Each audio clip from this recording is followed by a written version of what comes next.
ज्यादा संख्या में है, भगवान बुद्ध के साथ हजारों लोग हैं, तो रात को भी रथ से उतरना पड़ेगा और उतर करके प्रणाम करना पड़ेगा।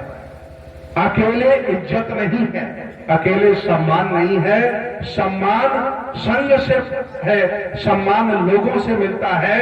इसलिए भिक्षुओं को अकेले नहीं रहना चाहिए, ताकि अगर राजा भी रास्ते में मिल जाए, राजा के साथ होंगे 20 लोग और भनते लोग होंगे 1000, तो राजा बेचारा वैसे नीचे उतर जाएगा कि हमसे बड़े राजा कहां आ गए। तो तीसरी बात बुद्ध ने बताई कि सम्मान संग से सम्मान मिलता है। भगवान बुद्ध बताते हैं उस समय बिजली नहीं थी, उस समय रेल नहीं थी, रोडें नहीं हुआ करते थे, लोग पगडंडियों में पैदल चला करते थे। कहीं कहीं ऐसा क्षेत्र भी था, बहुत डकैत भी होते थे, हत्याएं कर देते थे, जंगली जानवर हमला कर देता था। तथागत भगवान बुद्ध कहते हैं कि अगर अकेला बौद्ध भिक्षु चलेगा तो डकैत बदमाश हमला कर सकते हैं, जंगली जानवर हमला कर सकते हैं। अगर 1000 बौद्ध भिक्षु साथ साथ जा रहे हैं तो कोई डकैत हमला करने वाला, इसलिए संग में रहना बहुत जरूरी है। और ये बात आज के अगर हमारा समाज मान ले, ये भिक्षु संघ मान ले, ये उपासक संघ मान ले कि संघ में रहने के 4 फायदे जो भगवान बुद्ध ने बताए थे, अगर उसे अपने जीवन में धारण कर लें तो हम विश्वास दिलाते हैं हम बहुत आगे बढ़ेंगे, बहुत प्रगति करेंगे। जब ये चारों बातें सभी बौद्ध भिक्षु जान गए, फिर विरोधी कामयाब नहीं हुए ये कहने में कि भगवान बुद्ध ज्ञानवान हैं, प्रज्ञावान हैं, वो अकेले क्यों नहीं चलते, अर्थात वो डरपोक है, ये विरोधी कहते थे। लेकिन जब ये बात सभी बौद्ध भिक्षु जान गए तो उनका जवाब देने लगे, लिहाजा ये आरोप लगना अपने आप बंद हो गया।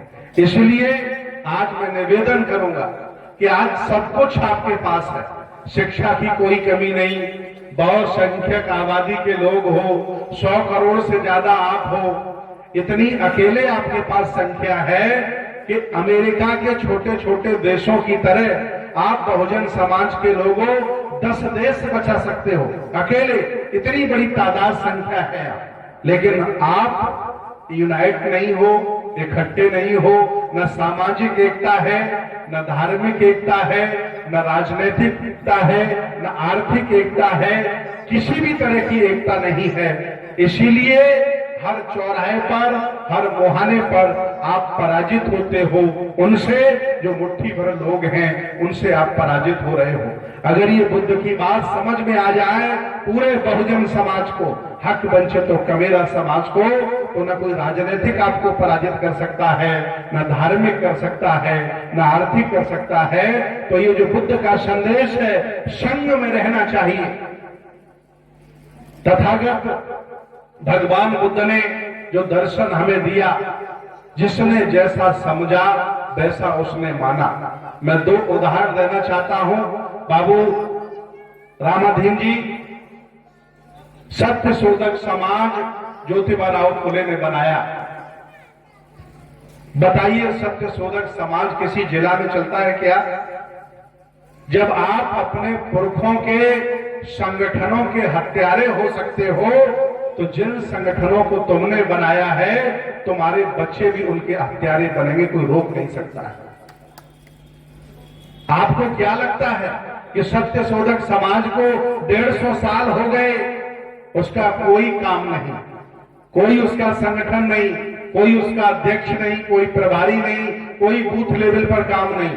आपने महापुरुषों के संगठनों की हत्या की है और खुद को ज्ञानवान बनाकर आपने नया संगठन बना लिया, उसके आप राष्ट्रीय अध्यक्ष बन गए। अभी मैं एक गांव है, रास्ते में था, वहां एक अंतर्राष्ट्रीय अध्यक्ष हमको मिले।